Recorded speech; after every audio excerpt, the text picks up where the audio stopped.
We're back. Okay. In theory.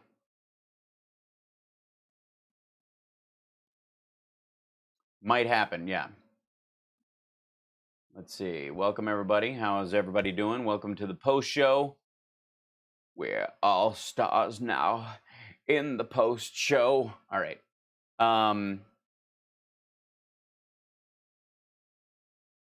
Ugh, God. Yay! Did it work? Can you see me? Is everybody there? Is everybody in? Is everybody in? Cool. Love it. So much better. Yeah, for some reason, and I'm not sure why this is I mean, other than the reason that Streamlabs OBS is version 0.1.0, might have something to do with it. Yeah. For the Mac anyways, it is a little glitchy sometimes, and it freezes in that thing. So I wasn't able to scroll back through our thing because I couldn't see the mini feed that allows me to see what you guys are sending me. So thank you, Milkman Norm. Thank you, Brad. Thank you, Jill Carter. Again, thank you, Joyce Kehoe. I think I got yours. Thank you, Christina F. Bless you. Thanks, Espresso Strike, for the super hearts. We need all those we can get. Thank you, Mary Dixon. Paul Bellage, merci beaucoup. James Etling, thank you so much for the, we got that one. I mentioned that one on the air with Johnny too, but thank you again. Brian Harmeyer, thank you for the super chat. Thank you, Mark Ash. Thanks, Tom Hébert, for the Canadian, for the soap fund. Do I need soap? I'm not as sweaty as I was yesterday. I cooled the room off overnight. Woof. Yeah, I pulled the, I realized yesterday that I'd left the curtains open in the room behind the green screen, and it just cooked the room yesterday. So during the show, it was like, bienvenue. Yeah, bienvenue au stream, Paul. Thank you, Rebecca Barwick. And thanks for the subscribers, the new ones who've jumped in. Kate and Leather Princess, hello. And Bob Sykes, who joined last night. Awesome. Welcome. Hi. How are you? Welcome to the post show. Good to hang out with you. Are you doing well? Are you holding in there? I'm hunkering down for another 3-week stint of this minimum, and I think for the betterment of everyone's psychology. Thank you so much. Thank you, Richard, for contributing to the 666 fund too. I appreciate that, to help us buy 666 Fifth Avenue. You know, it's always been a dream of mine. But Hal, you can't afford 666 Fifth Avenue.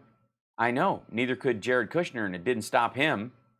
Of course, he had to come from a rich real estate family who, borrows money from sketchy sources, and his own father blackmailed his brother with pictures of him with a hooker. Meaning Jared's uncle. I don't think it was Jared. It wasn't Jared's brother. Thank you, Tom Lunzer. And thank you, Ginger. You're my number one. You're my number one. So I appreciate it. Thanks for that. And Ginger, I'll just put that towards the Camden's birthday fund. But I'm planning on doing a hard out 3 weeks of lockdown. I have to fly and go get Camden on Wednesday. So Wednesday there'll be no show this week but it's also the day of the launch. So I think a lot of people will be streamed out watching that kind of stuff. Thank you, Patricia. But I will be live streaming with my phone on my YouTube channel, The Experience of Flying. And I wonder if I'm allowed to go through, I literally got a couple of masks to jokingly wear with Camden. And we're very anti-Kylo Ren in this house, but I bought this on eBay for $5 to disassemble and steal the electronics out of it. So that's what I'm doing with it. That's what that was for. But and that mask that I was wearing, the helmet that I was wearing before, that's a Punisher Iron Man costume, which the Punisher hacking an Iron Man suit is an incredible storyline, and I don't know how it hasn't been done. They've made that for the it was for the video game. It's for the Marvel video game that you could have an Iron Man character with the Punisher stuff. But aw, Ginger, thank you. That's so sweet. Are we doing a Discord chat at some point? Absolutely. I have, oh, I didn't have the Discord open on this one. I had it open on the other computer, so I don't hear the little chimes when it goes off because it kind of has a little run-in. Let me open it here. There it is. Oh, hey, what's happening, Jojo? Good to see you. Welcome. Mask would be perfect for a Texas Chainsaw Massacre reboot. Which one? The skull? I don't know. Wear suit to the airport and bring cloth masks in case TSA says Iron Man Puncher. That's what I'm gonna do. That's I'm actually bringing helmets for us to wear on the plane so we can play like that or whatever. And once we go through security, we can put them on and walk around. It's a great thing. Thank you. Yeah, I'm gonna. Hey, Rocky Mountain Mike, I got my gray mask out. I'm gonna shoot it and send it to you right afterwards.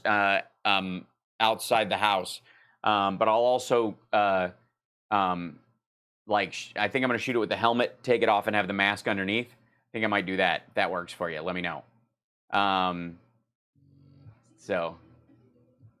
Don't get me started, Ginger. I'll tear up.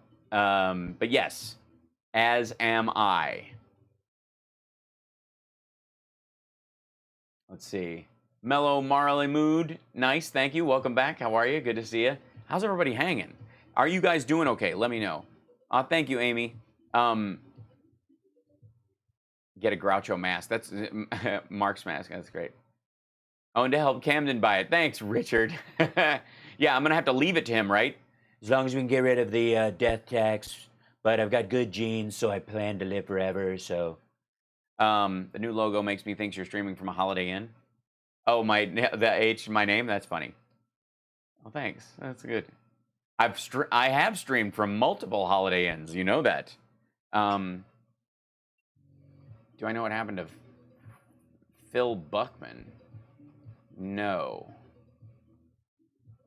Phil Buckman. I don't know.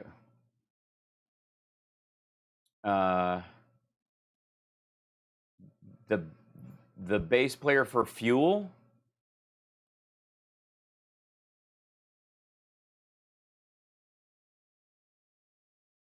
I don't know. Other than the fact that he and I are the same age. Do I look like Phil Buckman? Is that what you're saying? I have often slept at Holiday Inn. I've also had late sleepless nights at Holiday Inns while I've tried to, go to sleep because I have radio in the morning and I just did a show and trying to wind down and all that stuff. Yeah. Open this. Thank you, Amos. You're our superhero. You're my superhero, by the way. Hold on one second. I'm gonna check something real quick. Let me see. Yep, still worthy. Okay, just as long as I'm just clarifying. Sometimes you just have to check.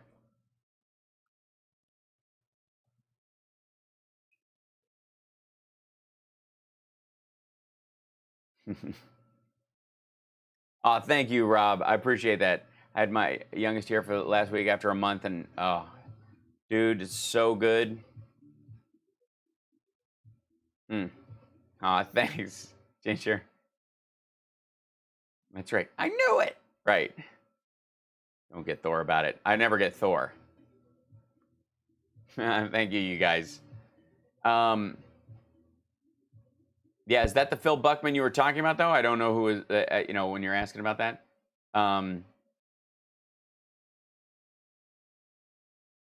Let's see. Here's a good one, good story. Florida man who coughed on police officers after claiming to have the coronavirus indicted on federal terrorism charges. Lovely. Just in case, and that's just in case the, you think this is, like, there's some sort of, like, race-only component to people acting like jerks in this. Because all those videos are rolling around of those, like, weird redneck white ladies doing that. Whoop. Just in case you think it's the one thing that brings the races together, it seems, is being an idiot during COVID. We all share so much. There you go. He's not the perfect Florida man because I in my own way, I think, Florida man is a toothless gator wrestler. So there you go. And this is, by the way, this is the site I was looking to show you guys before when the pages stopped working. A site called TrumpGolfCount.com. There he is. And then they go, they have fun stats. Stats. Thanks, Carl. Bless you. Here you go. Who plays golf more? Hey, look at that. Since we're looking, you think Dr. Burks will show this chart anytime soon? There's Trump's golfing. There's, those are visits confirmed. These are him going to his properties. This is him. There's Obama's golf. Yeah. Lovely. Oh, and here's this chart over here on the right, that one over there. You'll notice it says public, private, or military. These are the types of golf clubs that Obama visited. Green ones are military. So he did it, on facilities the military owns. Private and public. The private ones, 19.9% were at private golf courses. Look at Trump's. 100% private. Now, I think there should be a 0.8% something thing for him, because I guarantee he golfed at Camp David on those 3 holes while he was there. Two weekends in a row. I guarantee it. Okay, I need to find something for you guys too while I'm in here about Dr. Burke's graphs. Yeah, sure, I can type. Oh my God, these are the old ones. These are the old ones. This is so dumb. Ugh. Jill Carter, thank you so much. Burke's graphs, green.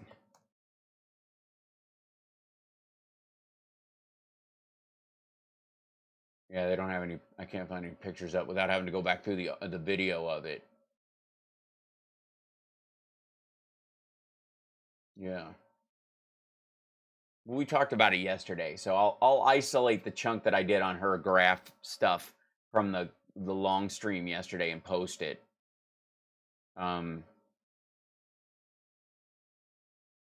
Yeah. I'll use better charts. I can actually read now. Yeah. Thank you, Joe Carter. Yay. Well, yes, I will, Tom. Yes, I will. First time I've had him for his birthday in 3 years. Don't get me started.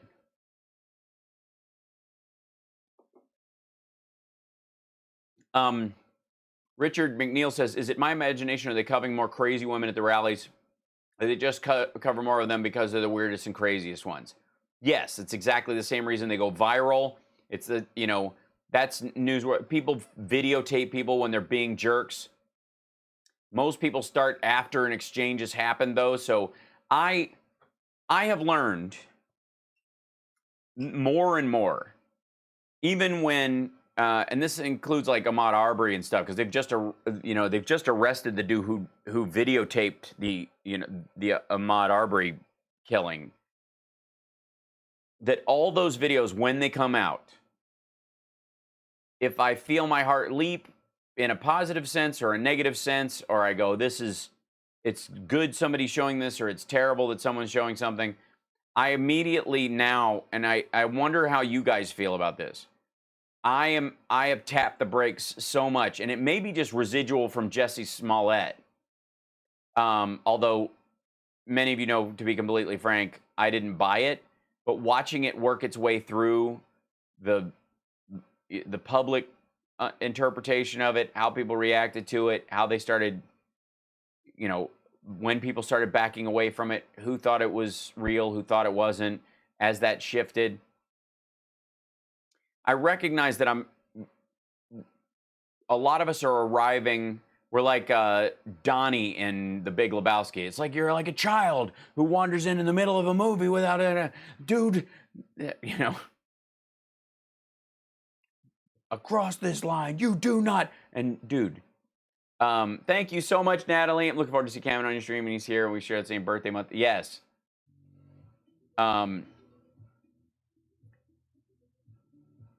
Most of Chicago didn't buy the Jussie Smollett who wears a MAGA hat in Chicago. Yeah, in the middle of the night, looking for people, and would know him and know that he's gay and plays a gay character.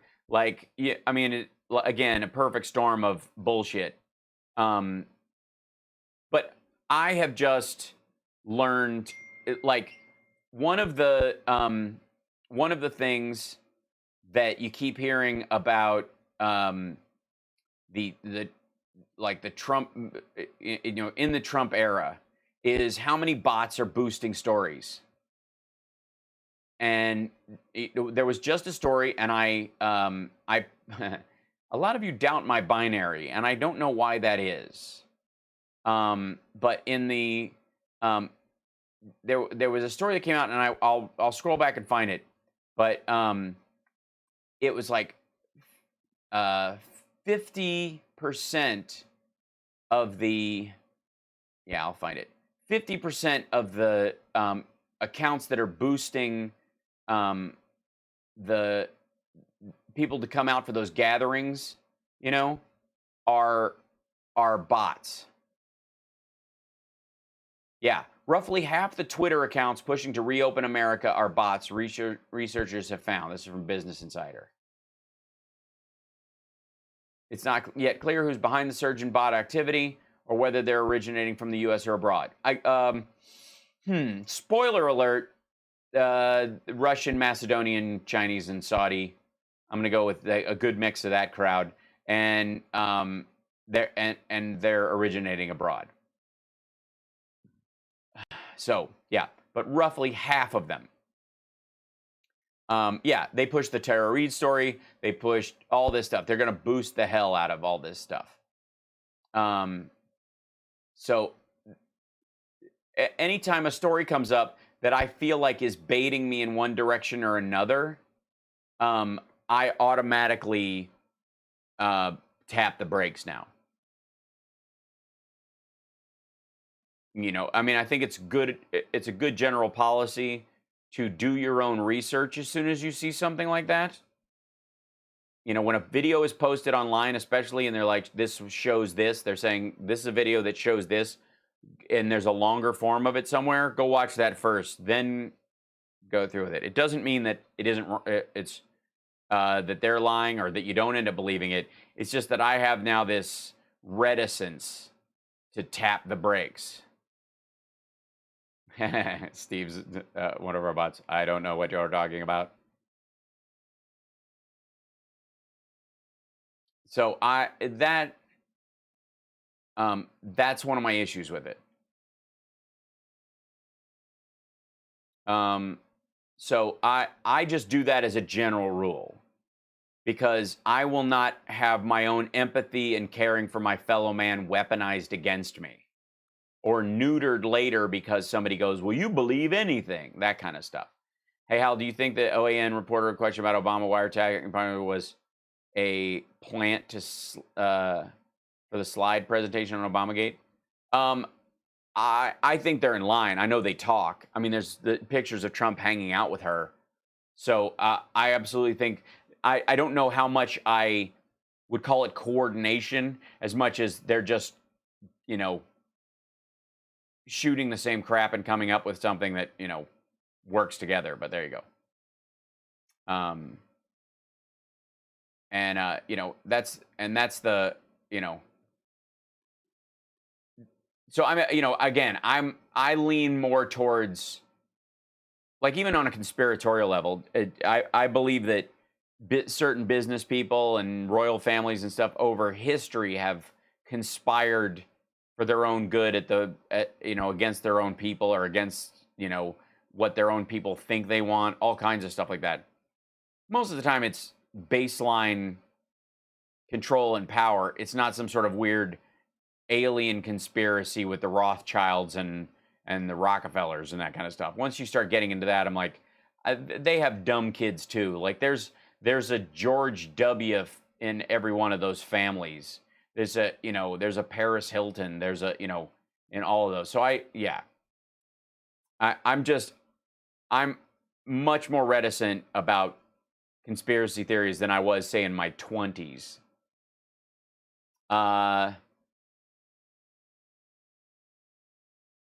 Excellent. Glad to do it, Rocky Mountain Mike. How is this? It's not totally illegal. You can't do political stuff in the White House. It was a federal offense. Republicans didn't even want Clinton and Gore making calls from the official residences. Oh, like Trump's been talking about how the other presidents had a second desk, or like George Washington had a second desk. Not wearing your earrings today. Yeah, I'm just making sure my holes are open. Hello. But I rotated them. And thanks. I'm a big fan. This is a Shoesy. This ring is made by the same company that made the bracelet I wore on lab rats. By the way, I didn't forget to thank the trolls and bots and Republican hate watchers who watched the show today. I thank you guys for boosting our numbers. It's nice that it's growing the way it is. I appreciate it.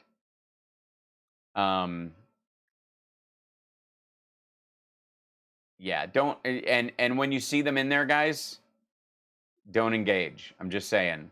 Let them flail in the dark, let them piss into the wind. Have you guys discussed Trump's interest in testing nukes like Kim Jong-un?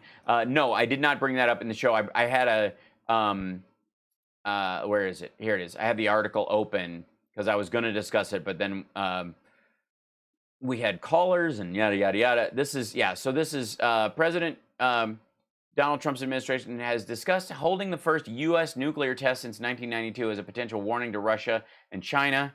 Great. I have a great relationship with China. We should get along with Russia. With Russia, we're so good. And they're a personal friend of mine. Of course, they could have stopped it at the source, but they chose not to, so they murdered 100,000 American citizens. And if I get any more mad, I'm not going to do a deal with them. And I would trust Putin with his money. Let's see. Such a test would be a significant departure from U.S. defense policy and dramatically up the ante for nuclear-armed nations. One analyst told a newspaper that if it were to go ahead, it would be seen as the starting gun to an unprecedented nuclear arms race. You think? The report, citing one senior administration official and two former officials, all who spoke anonymously, said the discussion had taken place at a meeting on May 15th. And again, all these nations testing nukes on themselves. Russia and the United States, I don't know if they ever, let's see. I'll see if I can find this thing. It's the craziest video I think we all saw. Like, let's see. Timeline video, U.S. Russian nukes. See if I can find it. It's that I saw it on Twitter more than anywhere else.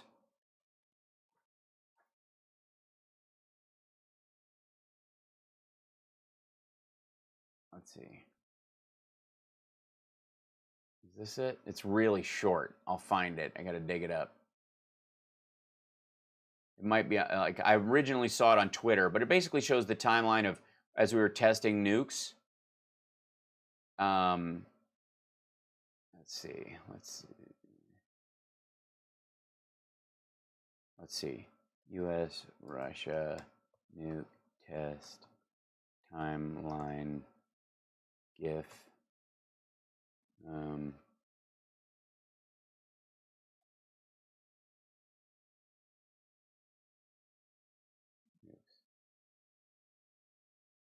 All right, it's that'll be too little. Time lapse. Let's find it. You guys know which one I'm talking about, right?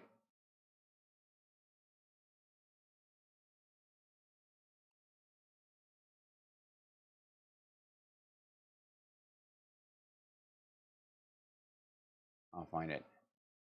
Yeah, here it is. Every bomb in nuclear history. Here we go. Hold on 1 second. Real quick. Hold on. Stop.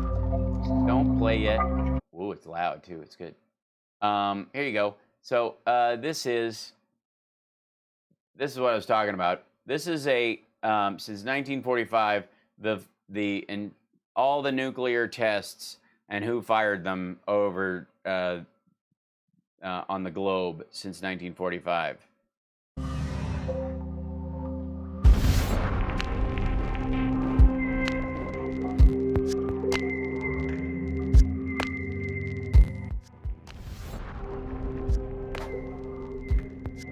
Russia, yeah, Russia shoots then we shoot ourselves, then Russia shoots itself, then we shoot ourselves, then Australia, Queensland, which is where we tested some of ours, then Guam, then they're testing more in Siberia and other places, then they're testing in Kazakhstan, Uzbekistan,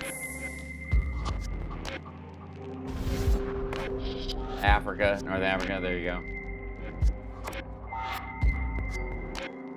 And the U.S. and Russia are competing back and forth. Yeah, I'll take myself out for a second.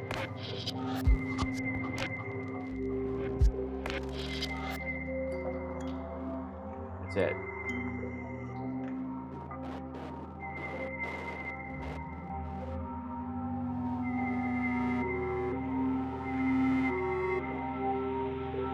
So you got to test your nukes twice as much as anybody else, and you haven't got it. You haven't got it right yet.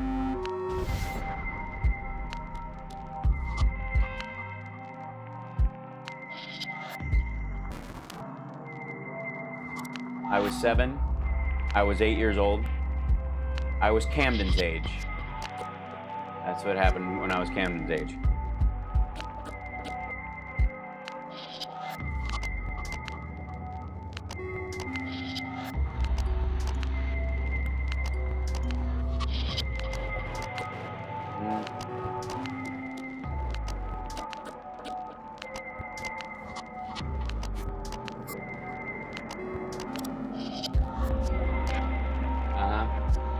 Oh, we're still going. 91, 92, 93, and we finish. Look who keeps testing. And again. And again. And then China starts up. And North Korea.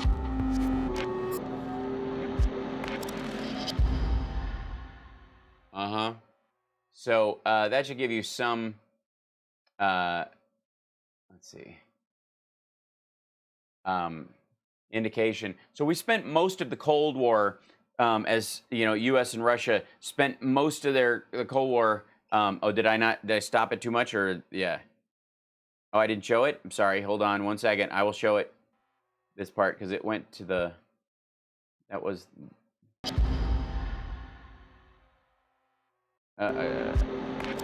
All it did, it drop off. In this video, it didn't have any extra stuff afterwards. It just stopped and faded out. Sorry. The very end, the very, very end, the very, very, very end. It just shows a bunch of stuff. Yeah, didn't work. Sorry. The important thing is that we spent a good portion of time, you know, the Cold War was spent mostly. Oh, nice, Arlene. Looking forward to it. By the way, Sexy Liberal virtual show has gone on sale. It will be, I think we're going to try and do it monthly until we can do it live again. But we shall see what we shall see. And I'm trying to get everybody to step up their production so that we, you know, it's not just, I mean, because I do this every day. So I don't know why I would charge tickets to, I mean, it's worth it. Don't get me wrong. But, I, you know, bring it up that extra level for everybody. So tickets are $15 and 30 for the meet and grope, the virtual meet and grope. But basically during the Cold War, the U.S. and Russia were like two bullies standing on a playground punching themselves in the face. You're like, oh yeah? Oh yeah, well watch this. Well, watch this, buddy. You know, like all they did is punch ourselves. The U.S. and Russia bombed themselves more than the other would have ever hoped to do. So that's, you know, that's a joy to watch. You know, understand that. That's both of these guys teaching everybody a lesson about nuclear war, which is even developing it, even making it up and running, all you do is bomb your own land. Yeah, I think the meet and grow tickets were sold out in an hour. Yeah. Well, I try, Rexy. I don't recall. It's been a while. Was that from a webpage? That was from YouTube. And yeah. So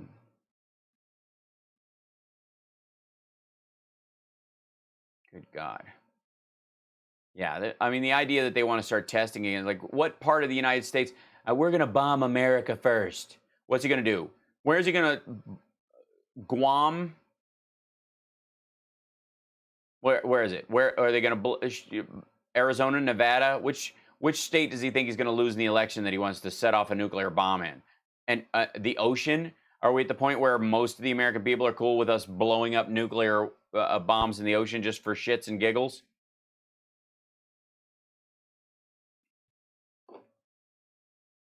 Weird.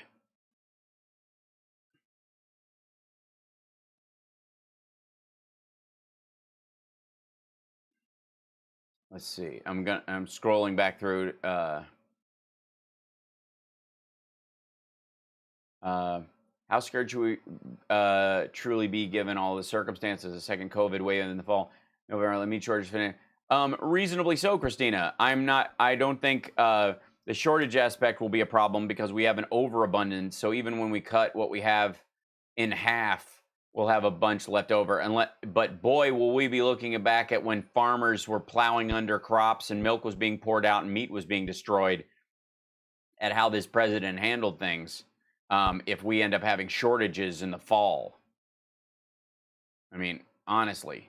So there's a lot to this. I would say there's no question we're going to have a recession. Because of the nature of it and the idea that, depending on if there's a second and third wave and how we end up handling it, the depression part of it will change once we have now that you have some solid treatments, and we know that wearing a mask in public drops the infection rate by 66%. And if you have an R0 of 2 and a death rate of, maybe 3%, you can cut that in half to 1.5% with that mitigation, washing your hands and wearing a mask. You don't spread it out, and we learn to do that. We can keep it low until such time as, if you get it, it's not a death sentence anymore. It's like I said, it's a truncated AIDS crisis. Take the AIDS crisis over, 30 years and squeeze it into a year and a half. That's the cycle we're going to go through. Change in behavior. Some people will blow off the change in behavior, leading to more infections, all that stuff. So there's a bunch, I'm not going to kid you, it's dangerous. There's a lot of moving parts to this. And the problem with Trump is, there's a lot of them, but his entire economic strategy has been to prime the pump, whether it needed it or not.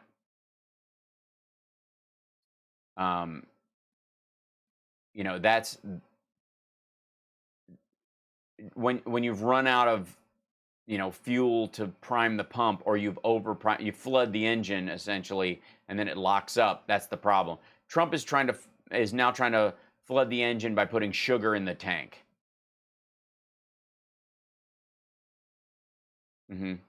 So that's our ongoing problem. Yeah. Let me see if I want to grab something real quick for you guys, and then we'll sign off early. And I'll probably be back on later, just gaming. It's a Saturday. I got some stuff on my honeydew list I got to take care of for my lady.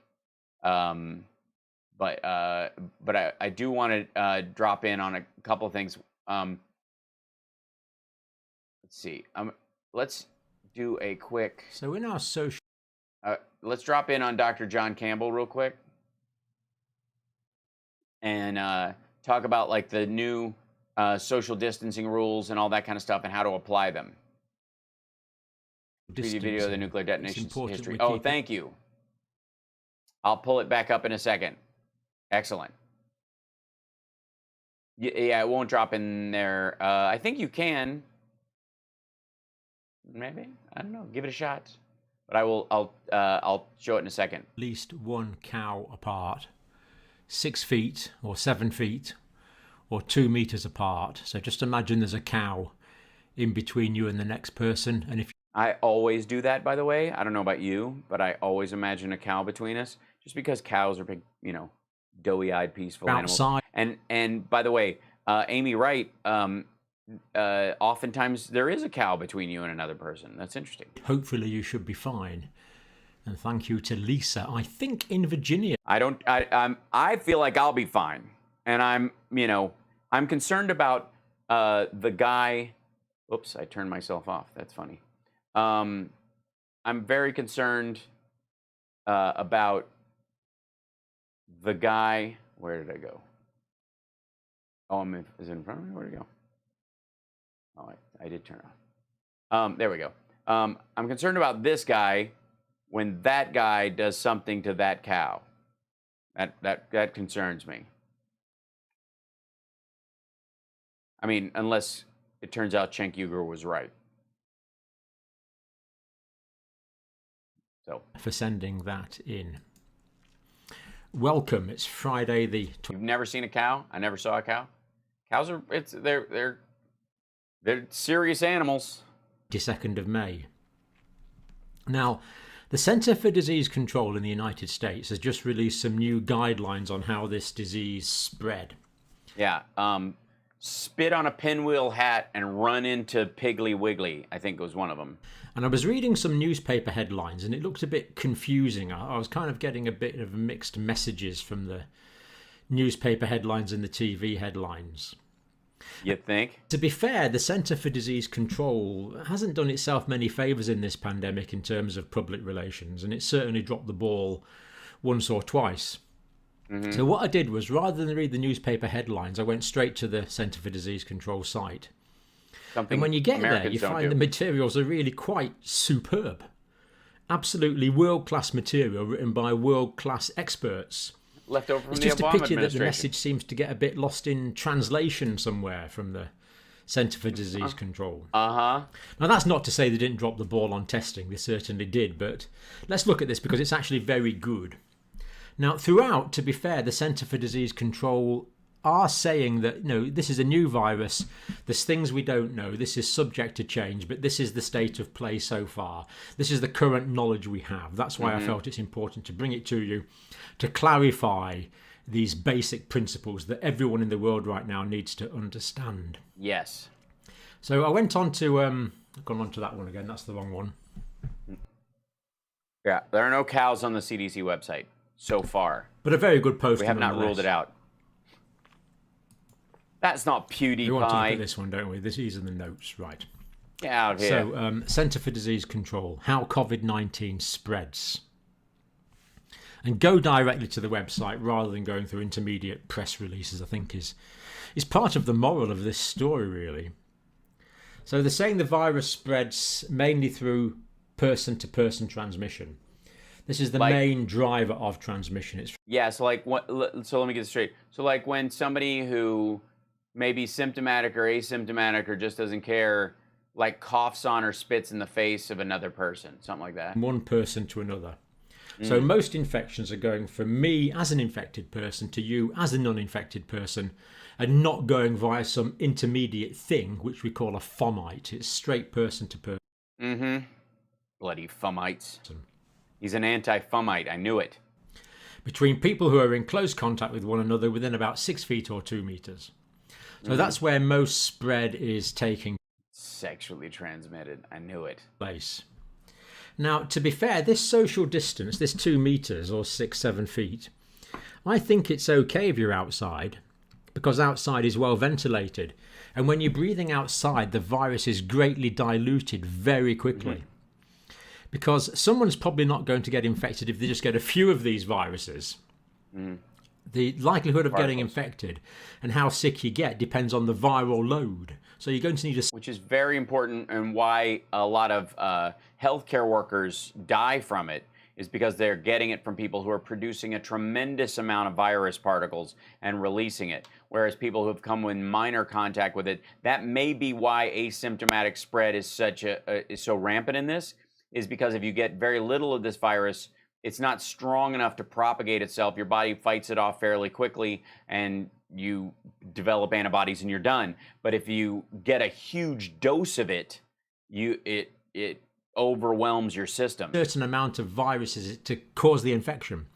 And if you're talking to another person outside 2-3 meters away, 2 meters away anyway, 3 meters would be better, of course, and that person has the infection and you're just talking to them outside, even if they're infected, you shouldn't catch it because of the dilution effect in the atmosphere. That's right. But if you're only 2 meters apart indoors for a long period of time, doesn't matter because it hangs in the air for an hour. And I believe that the droplets and the viruses from an infected person can spread out gradually. And if there's no fresh air to blow that away to dilute the viral load, then I do believe that's a risk. So outside this is fine. Inside it's questionable.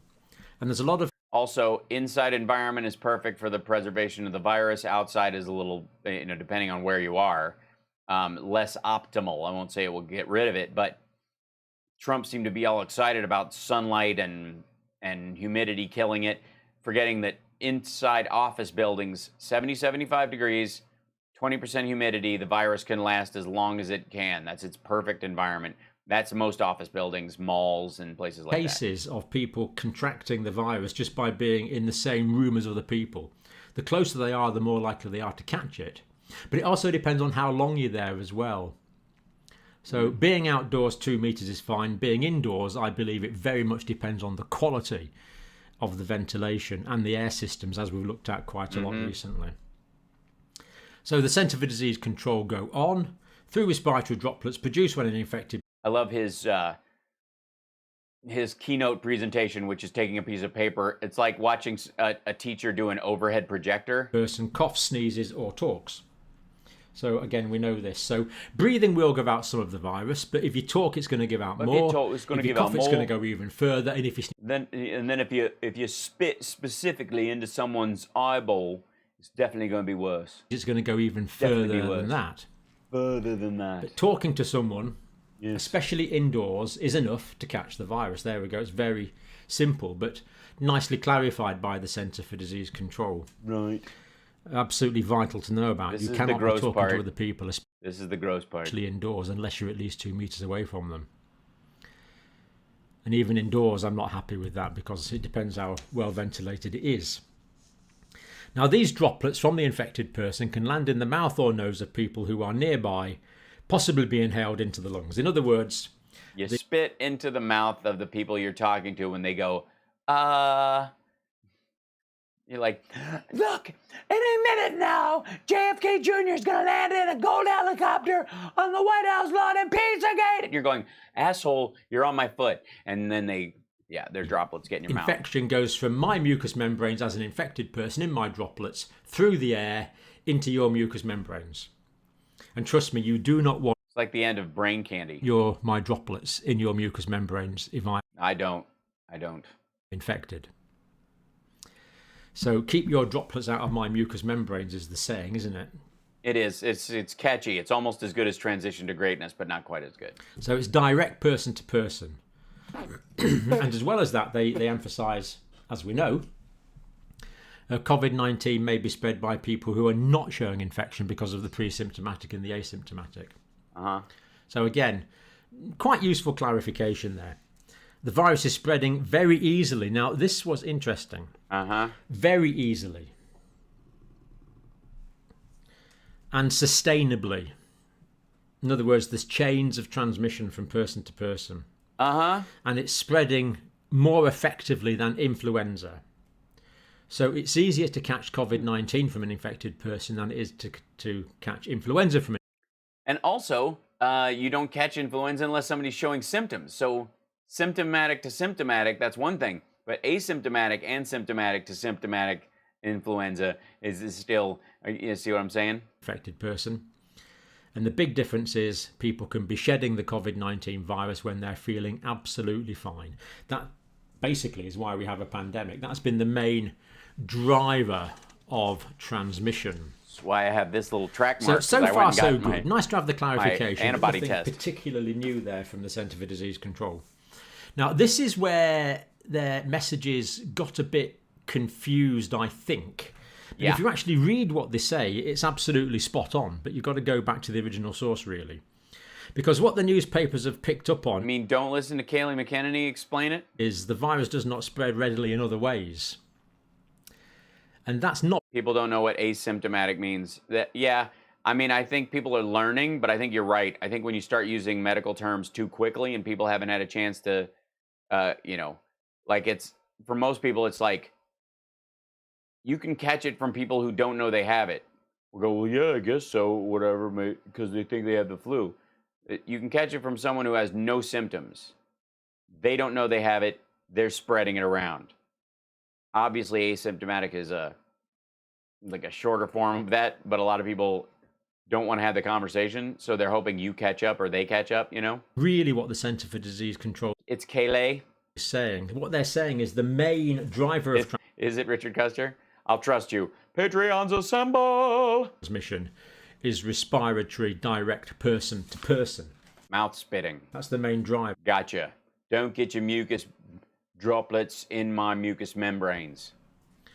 So, sorry. Don't get your respiratory droplets in my mucous membranes, sir. So what they're saying is if you look at all the cases in the world, the vast majority of those people who... Thanks, Natalie. ...caught them will have caught it directly from another person. Mm-hmm. And only a minority will have caught it from contaminated surfaces. Yeah, medical technicians. And other fomites. He's an anti-fomite. So, from touching surfaces or objects, that's not thought to be the main way the virus spreads. They are not saying the virus does not spread through viruses and surfaces. This is where the confusion has arisen. So they're saying the main driver of transmission is respiratory droplets, and less people have contracted the virus through contaminated surfaces. So they're saying it's not the main way, but they still say it is a possible way.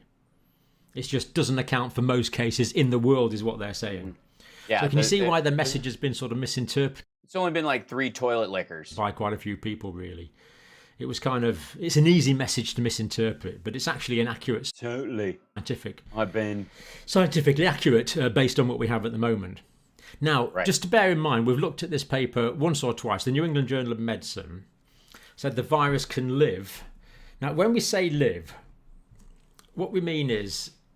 We can argue whether this virus is alive or dead, but when we say it's alive, what I mean is that it's capable of causing infection in another person.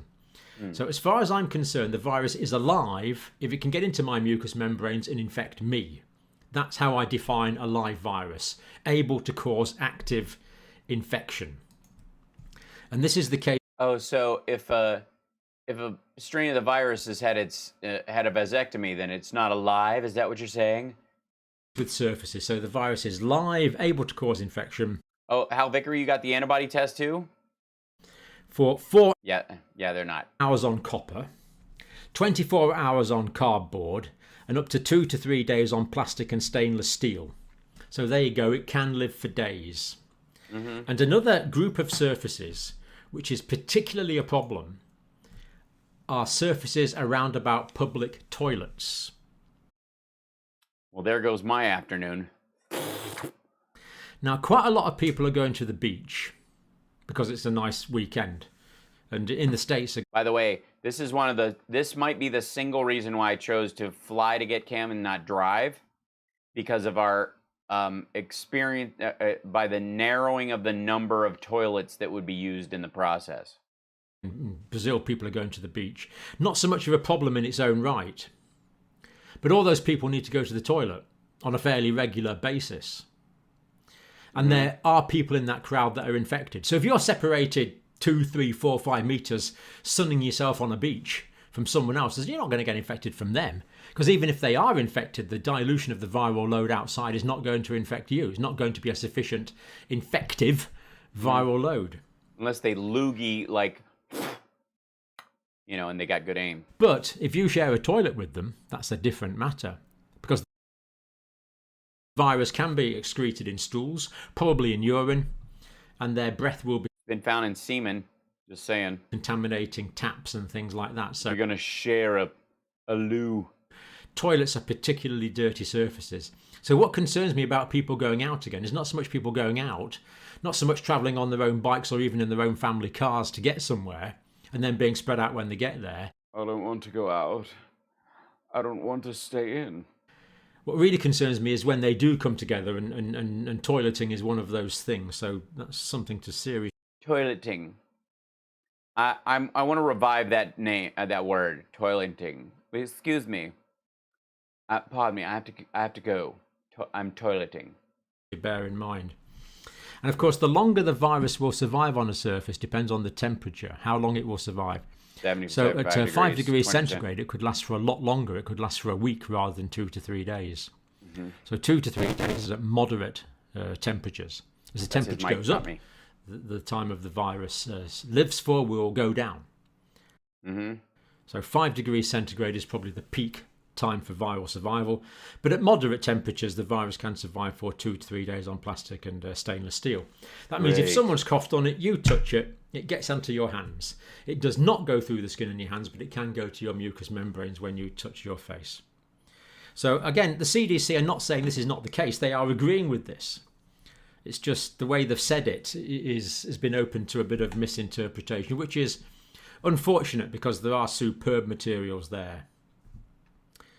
So it's not the main driver of transmission.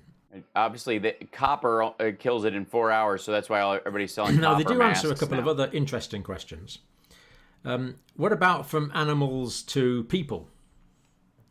So we looked yesterday that hamsters can catch this. Awful. Dogs... Terrible. And especially when it rolls through elder care facilities for hamsters. To some degree, cats more so. The difference is, though, is unlike grandma, you can find one that looks just like it. Cats are well known to have coronavirus infections. Mm-hmm. But from animals... We also might have gotten it from feeding the ferals in our neighborhood. To people, so the chances of you catching it from your pets, from you getting it from your pet, is a very low risk. With my own name on it. It's okay. So that is a very low risk. And this is them being conservative. They're just not saying it's impossible, but it's very unlikely. Don't have sex with a hamster. Now, it's a good rule of thumb. Besides, the thumb would... People to animals, can you contaminate your animals? Virus can spread from people to animals, including cats and dogs. Yes, just don't lick them. So the chances of you infecting your animal, your cat or your dog, is way higher than... Because you go to the office. Your cat or your dog infecting you. Right. Okay, so let me finish out by playing Gigi. Gigi, I'm going to find that thing you just tweeted me, which I'm sure is... There it is. That's the big blue one. Yeah.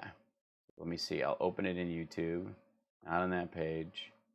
Open it here. And play it in the background, right? I think this thing plays like... See what the quality is like on it. That's the weird part. That's being weird. It's acting up again. I don't know why. I'll play the end of it later. I'll do a little bit of it over because it's confusing my system. I think the heat in the room is doing it again. Close that. Open this. Play.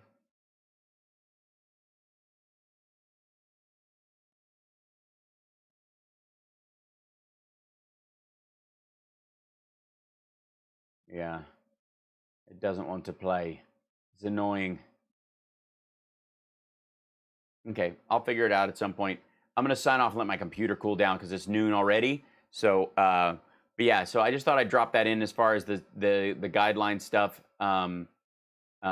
with Dr. John Campbell. I enjoy his stuff. Remember to get enough vitamin D, kids. Make sure. And he just did one on vitamin D overall and just its value health wise, which is really fascinating. I obviously have always been in the vitamin C camp when it comes to infectious disease or whatever, and never really considered vitamin D as part of that. It just was outside my. It just didn't make sense. I just never heard it that way. It always was like a compliment to calcium for bones and blah blah blah. But super important. So we know that mainly it's person to person. And again, the reason you wear masks is not so you won't, I'm not going to catch it from you, which is why people think of it as a sign of sickness. It's so you don't expectorate the virus from yourself if you're an asymptomatic carrier, which is interesting because you would think that the Trumps of the world would go, I might have it. My immune system's so good. I had COVID. I didn't even know it. I had to wear a mask so I didn't spit it all over the weak people and kill them. Like, you know what I mean? But he views it as the other way around. Like when you wear a mask, like, oh, I'm scared of catching it from you, instead of, I don't know if I have it and I don't want to give it to you, which is the kind and thoughtful and empathetic way of, I'm kidding. Why am I even using words like that around him? So get yourself a cool mask. I'm going to go shoot a video for Rocky Mountain Mike, let my system cool off, and I'll be back on later on today after I do some honeydew list stuff. And I've got a little bit of farming to do on the video stuff later. So I might be on just trying out screens and stuff. Might be just a hang. It's a Saturday. We can do that. No pressure. So take care of yourselves and take care of somebody else. And I will see you on the other side. Bye, everybody.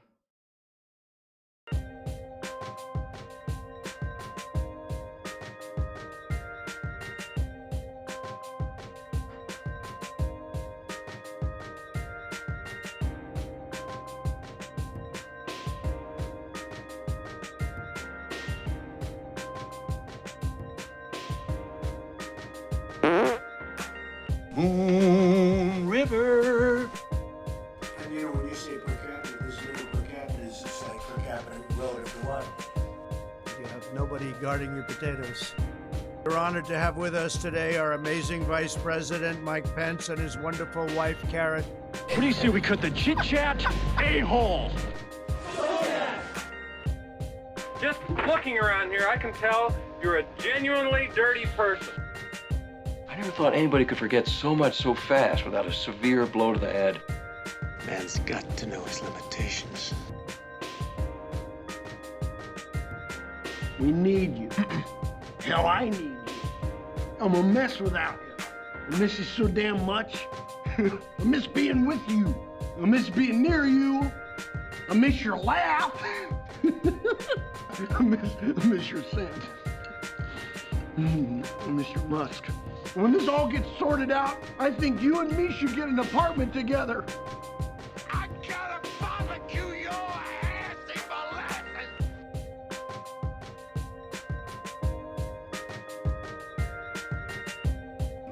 How, in the name of Zeus's butthole, did you get out of your cell?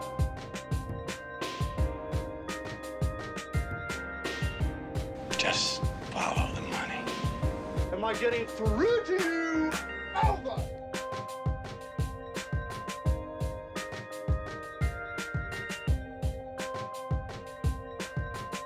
Every minute you don't tell us why you're here, I cut off a finger.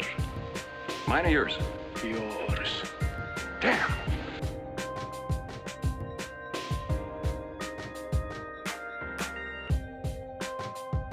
Shut up and never say anything again as long as you live.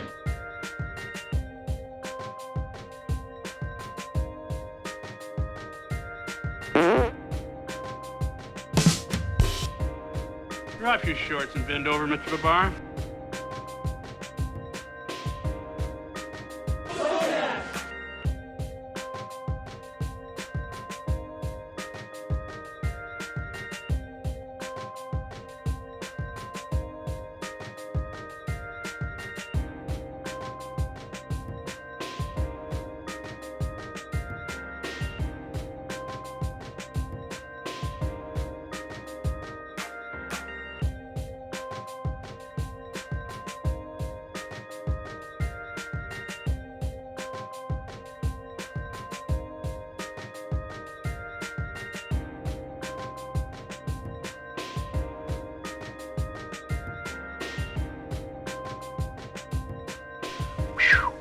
Doc. You ever serve time? You're not hearing what I'm saying. Oh, that's okay, Doc, because you're not saying what I'm hearing. I couldn't think of a more horrible job if I wanted to. And you have to do it. I love lamb. I never realized how much my advice could hurt people until my advice hurt me. We're honored to have with us today our amazing Vice President, Mike Pence, and his wonderful wife, Karen.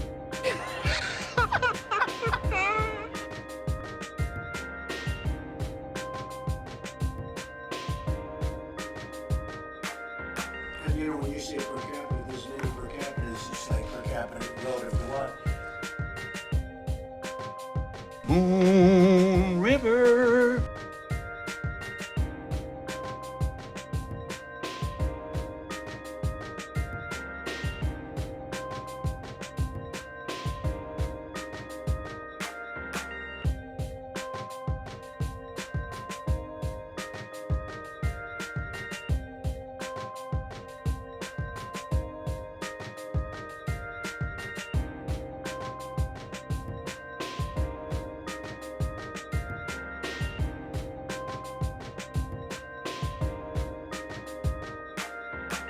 Sportos, motorheads, geeks, sluts, bloods, wastoids, dweebies, dickheads. They all adore him. They think he's a righteous dude.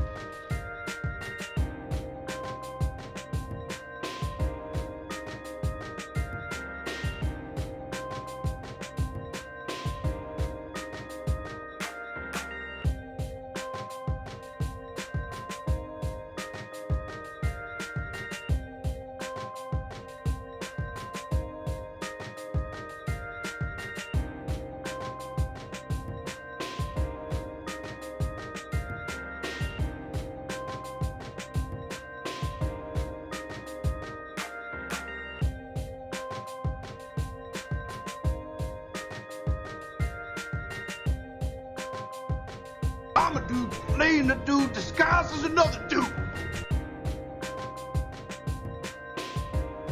That was really cool, by the way. I guess I do like black people. It just took a white one to prove it to me. You're not hearing what I'm saying. Oh, that's okay, Doc, because you're not saying what I'm hearing. That's great psychology. Why don't you just say something bad about my mother?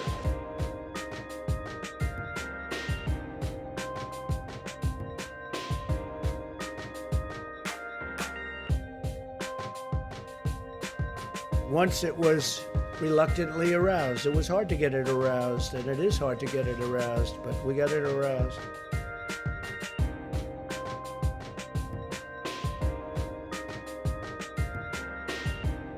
Man, I'm tired of being right.